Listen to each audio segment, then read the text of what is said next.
Assalamualaikum warahmatullahi wabarakatuh. Kali ini kita akan coba membuat silicone wheel seperti ini. Nah, ini biasanya digunakan untuk robot sumo ataupun line follower ya. Oke, dengan menggunakan silicone wheel ini ketika dipakai di robot sumo, gripnya akan bagus ya. Nah, karena ini bahannya silikon, terus ketika menempel di lantai ataupun di arena ini gripnya cukup bagus gitu. Gak mudah terdorong ya. Oke, untuk bahan-bahannya sendiri di sini saya pakai silikon jenis RTP52 sama katalisnya ya. Untuk warna ini bebas, saya pakai yang original warnanya ya, warna putih. Biasanya ada yang warna biru ya, ini tergantung dari pewarnanya nanti. Selanjutnya ada cetakan atau moldingnya. Ini moldingnya dicetak menggunakan 3D print.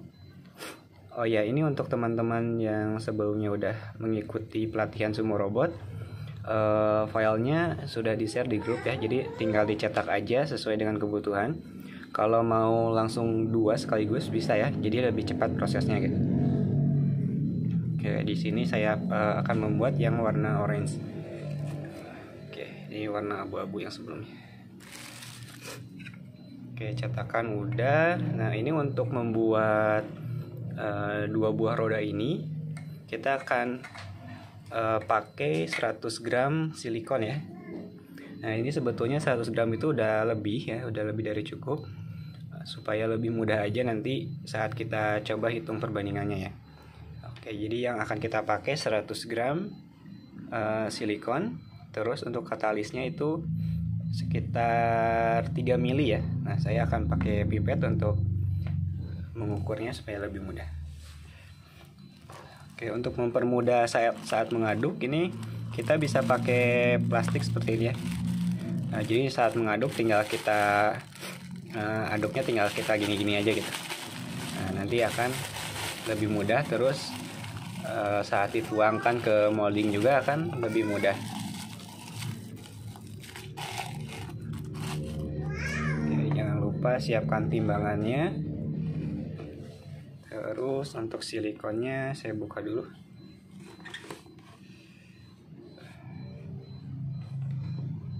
Oke, ini untuk silikonnya saya buka dulu. Ini nanti sekitaran 100 gram aja ya.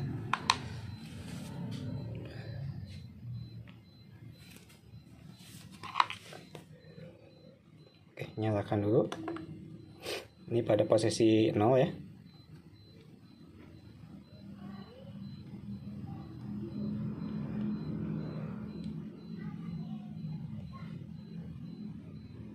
Oke, sampai 100 gram.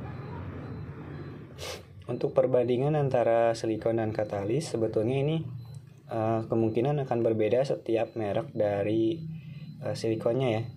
Jadi bisa ditanyakan ke sellernya atau ke penjualnya perbandingan yang pas itu berapa gitu.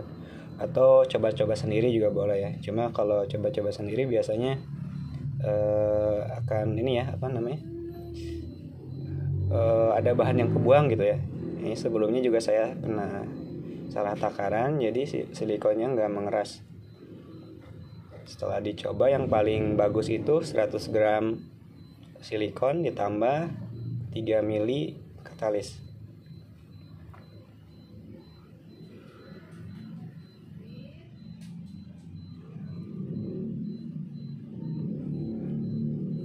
Oke, tunggu sampai 100.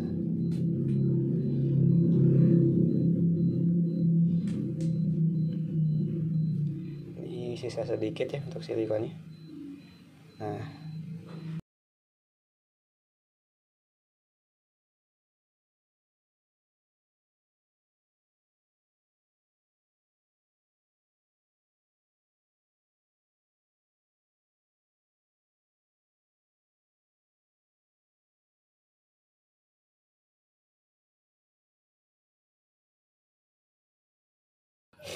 selanjutnya kita masukkan katalis.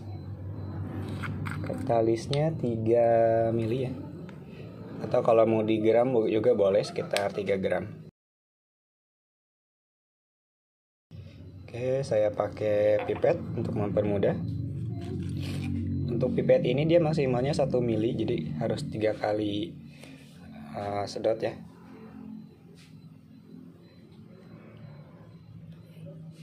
Oke, 1.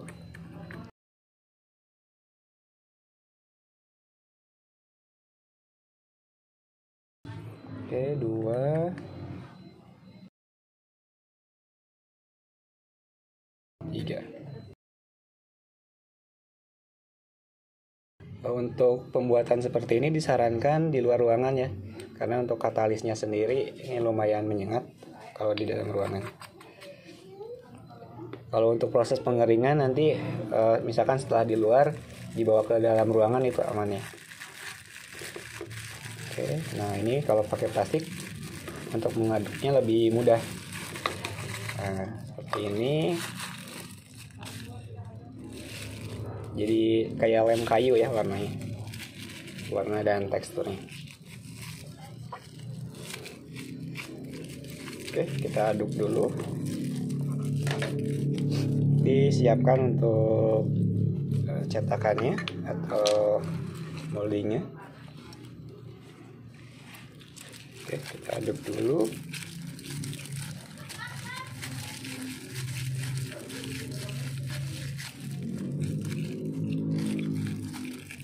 Nah ini nggak langsung mengeras, tapi ada proses waktu ya.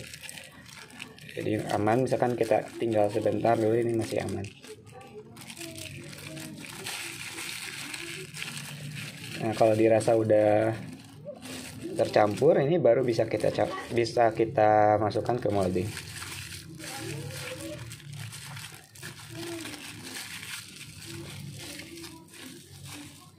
Oke, sebelum ini harus dilapisi dulu ya sama selotip. Saya lupa pakai selotip dulu supaya nggak bocor. Oke, ini dilapisi dulu sama selotip ya. Sebelumnya saya lupa. Supaya nanti nggak keluar dari celah-celah dari 3D printnya. Ini kan sambungan. Oke, seperti ini. Terus satu lagi.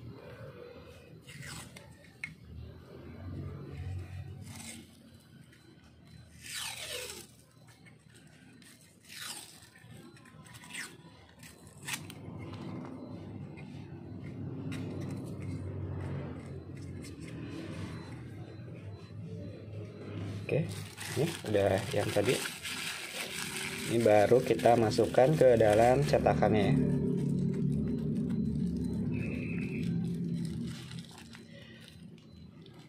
Nah, kalau pakai plastik ini lebih mudah. Tinggal kita masukkan aja.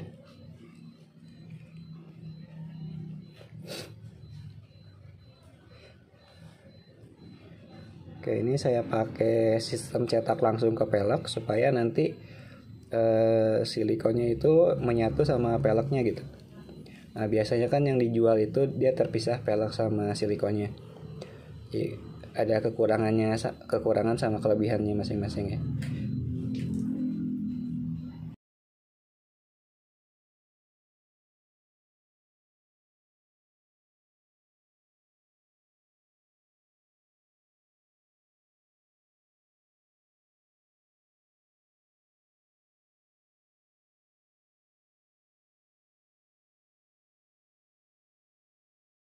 Oke, ini biarin dulu. Kita masuk ke yang satunya lagi. Soalnya biasanya ini ada penyusutan ya, karena ada gelembung di dalamnya. Kalau yang punya alat vakum lebih bagus lagi di vakum.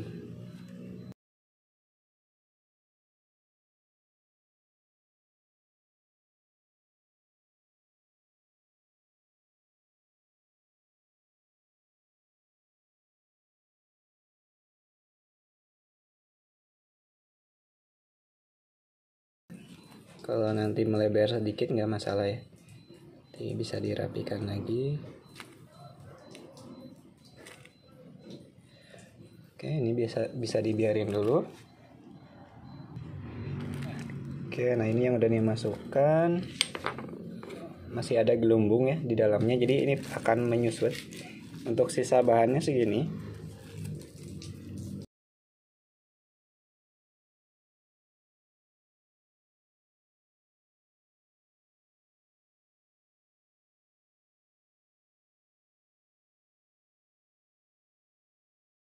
Ini biarin tumpah sedikit, gak masalah.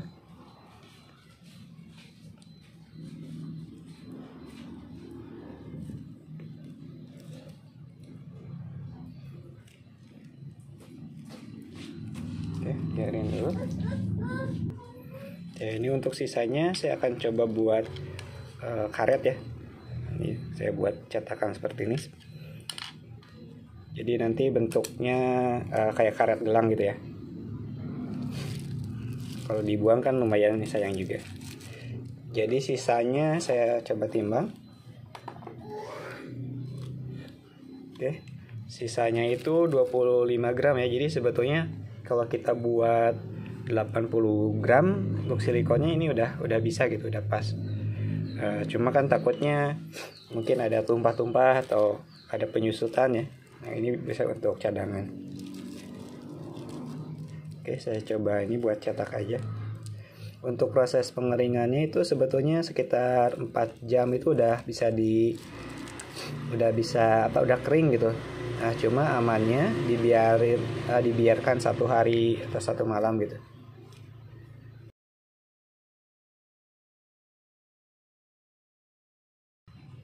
Nah, ini saya coba buat deh. Sambil dilihat kalau ada penyusutan kita tambah lagi. Bisa tambah lagi dari sini gitu.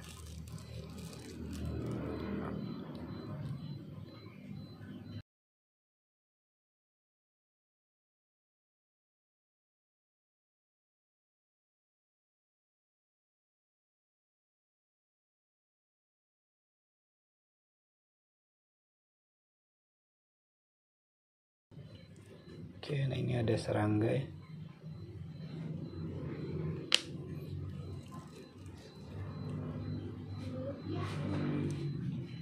Oke, kita biarin dulu. Ini udah lumayan mengental ya.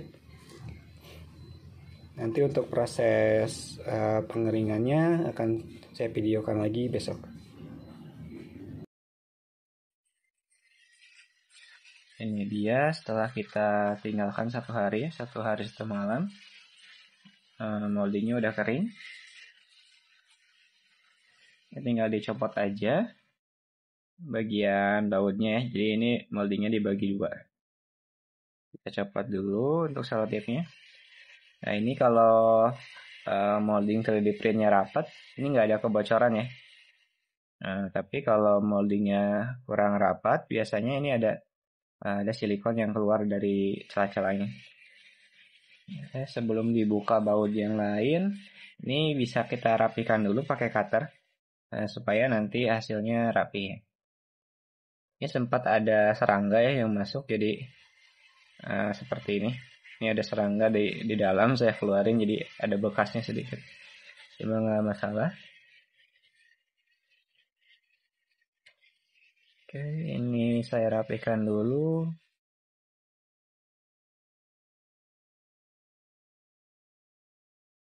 Dipakai cutter yang tajam ya, biar mudah.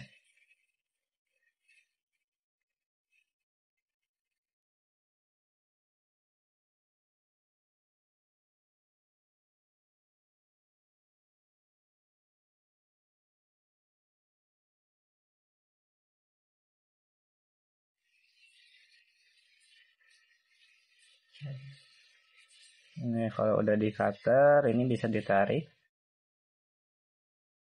Ini yang lebihnya ya. Ini sedikit-sedikit aja.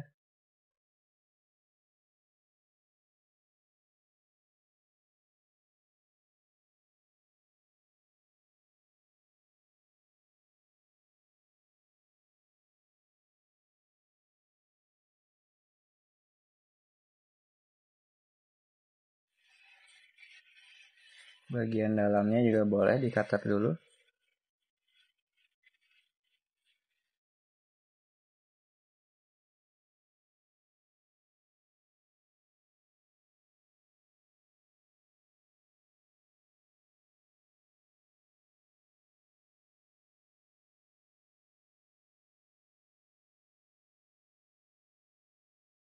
Kalau mau langsung tarik sebetulnya bisa aja, cuma kurang rapi aja.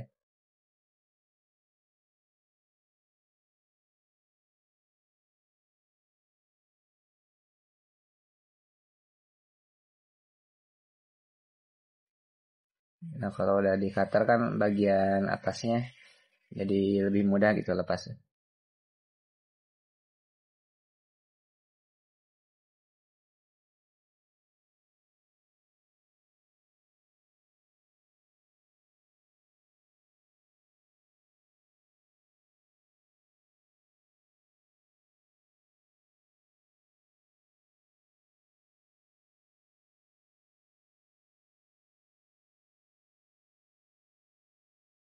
Oke, seperti ini baru kita copot bagian moldingnya.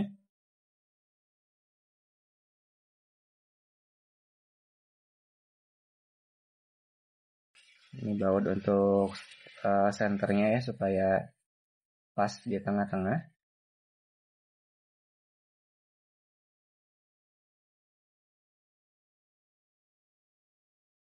Baru kita longgarin untuk baut pengunci moldingnya.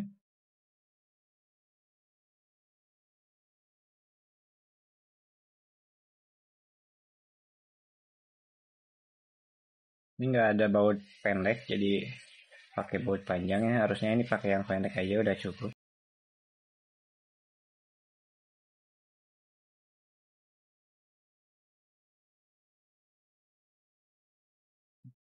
Seperti ini.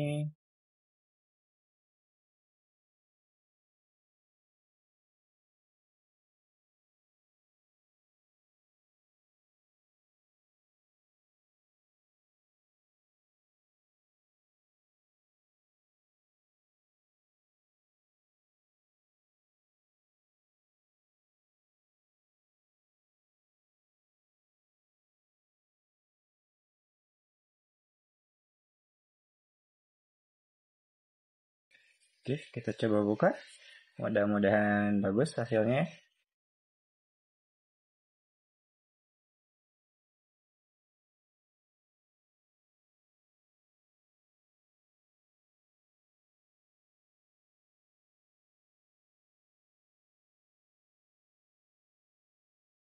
Oke, nah ini ada sedikit yang ke samping karena emang ada celah ya. Nah, oke, seperti ini hasilnya. Hmm, tinggal kita rapikan aja yang lebih-lebihnya. Ini kalau bagian dalam biasanya ini lebih kelebihannya ini sedikit aja ya. Kelebihan silikonnya. Jadi bisa langsung ditarik kayak gini mudah gitu. Kalau bagian atas tadi dia agak tebal. Harus kita cutter dulu. Untuk proses yang satu lagi kurang lebih sama ya. Nah ini juga udah kering. Kurang lebih sama. Ini kalau udah jadi kayak gini, tinggal kita tambahkan uh, hub atau kopel ya, sesuai dengan DC motor yang digunakan. Contohnya kayak gini.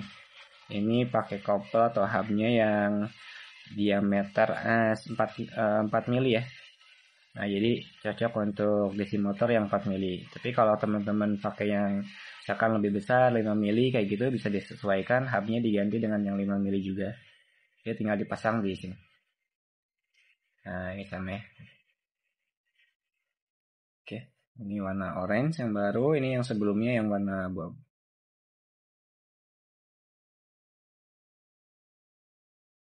Oke, seperti ini. Nah, ini untuk bagian dalamnya dia mengunci ya. Tuh. Jadi ada karet yang mengunci ke bagian pelek. Oke, mungkin udah cukup video pembuatan rodanya ya, roda silikon.